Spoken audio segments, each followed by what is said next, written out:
266, the implementation of the growth mindset work was actually a natural next step for work that we've been doing as a school for years in terms of teaching our kids about core values, teaching our children to be their personal best, having high expectations for their social and emotional needs as well as their academic needs. The teachers have been able to get actual structures that they can implement in the classroom in terms of technique. So it's not just me telling you to persevere, but me actually giving you the opportunity to do so in your work. So by me giving you actionable feedback that's very clear and very specific, you can move to the next steps. Or by me giving you an opportunity to do test corrections, now I'm actually giving you a structure so that you can continue to persevere in not just getting something right, but gaining the knowledge that you need.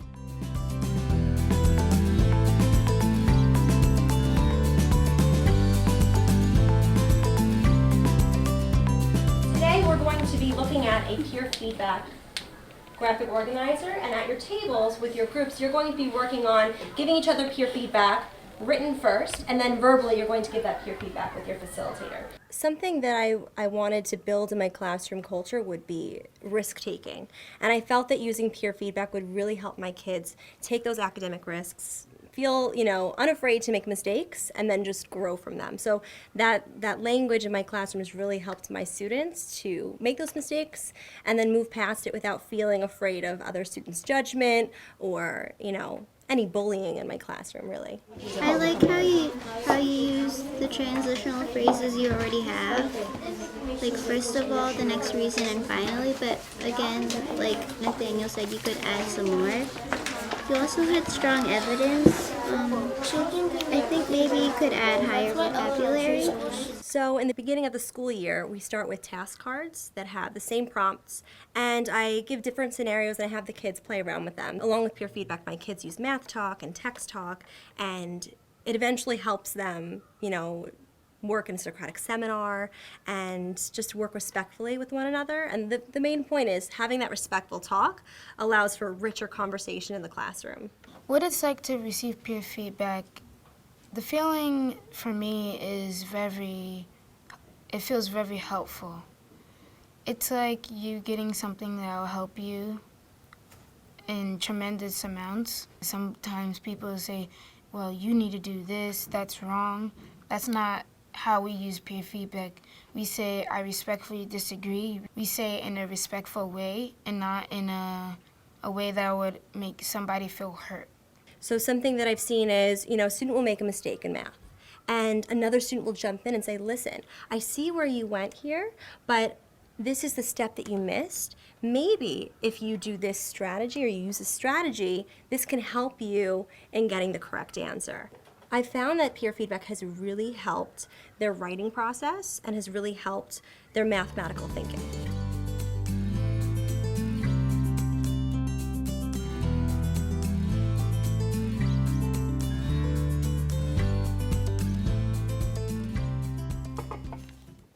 Okay, voy a hablar en inglés.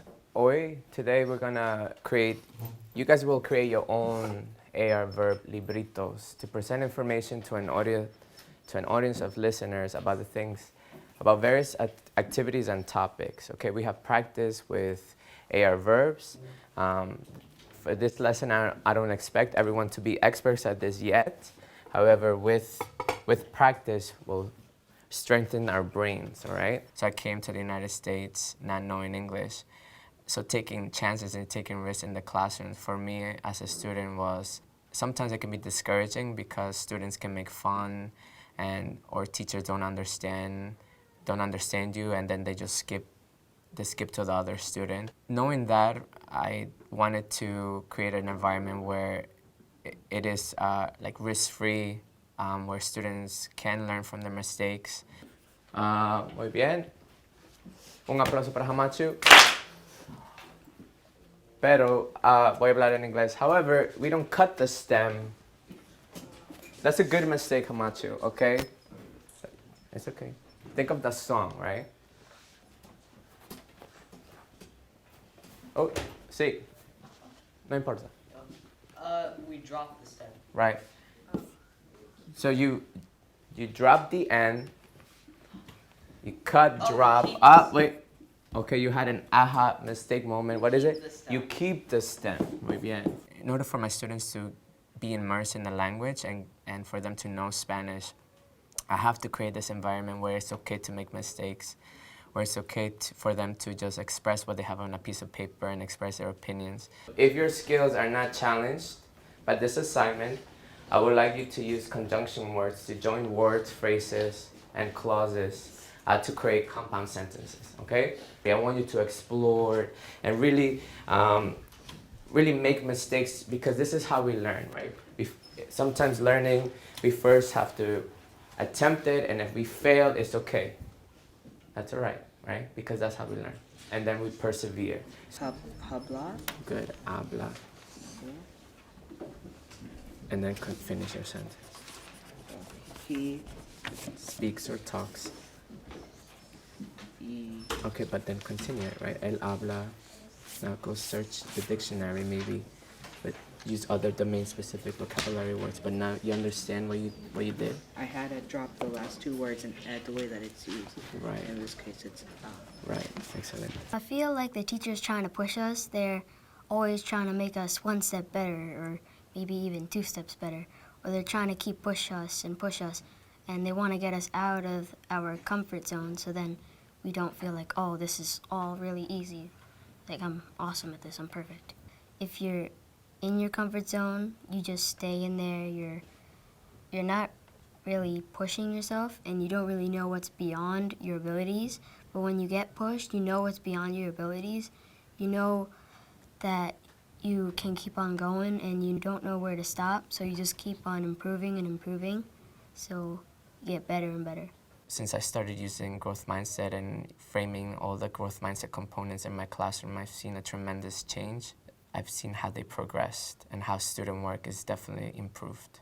They take more pride in their work. I see that their work is well made, and they follow they go back and they read the instructions, and they make sure that they want to. I know that they do their best, and I always hold them to high expectations and high standards for all of my students.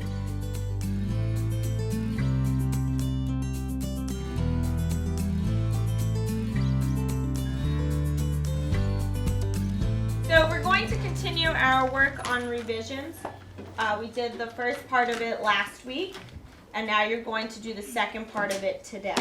I think incorporating time for revisions is important. It gives the kids time to reflect on what they did and learn from their mistakes, and then grow from there, and it really gives them a chance to understand where they went wrong and not feel like it's so much about the grade, but feel like it's more about learning and the process. And then for the next equation, there is no, so y is 0 and 0. Because it's just 65. Because there's no b value. Yeah. Okay. And then whatever your y intercept is where you started and just kept going up, 59 up. And you have to make sure it's a line, it's not exponential. So I give the students feedback slips with different growth mindset language on them, and the students use that to help them with their revision pieces or really with any kind of project work that they get back. I also give them prompt cards on the table that they can use the language with each other to keep encouraging them to not give up and to persist through really difficult problems, especially on a state test on a Regents. In class, when we make revisions, we sit with our table and we're allowed to talk with each other, and it's a collaborative experience where we can bounce ideas off of each other. When I work with my peers, I can learn different ways to come up with the right answer. We learn one method in class together, and then some of my friends, they know different ways to do it, and it might be easier to solve something like that their way instead of the other way. The impact I've seen on students, especially since September to now, is that the students will keep going and they won't give up, and they'll encourage each other. They'll even encourage me when I make mistakes and from the classroom. So I've seen such growth in a lot of them from the beginning of the year till now. We all have different things we're good at and different things we're bad. So we have each other to ask and collaborate, and things we struggle with, our peers could help us, and things they struggle with, I could help them. I think in the end, everyone can make mistakes, and I believe that if you work and try to improve, you can improve in that area you're struggling with.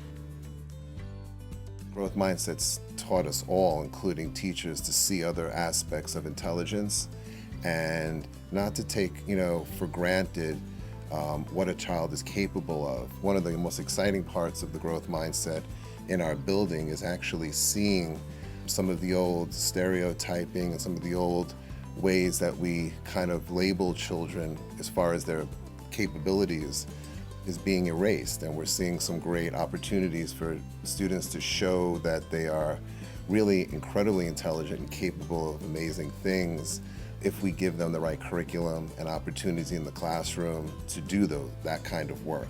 And it's forcing teachers to kind of stretch their own professional capabilities a little bit and try innovative lesson plans and do the kinds of things that maybe in the past they said that would never work.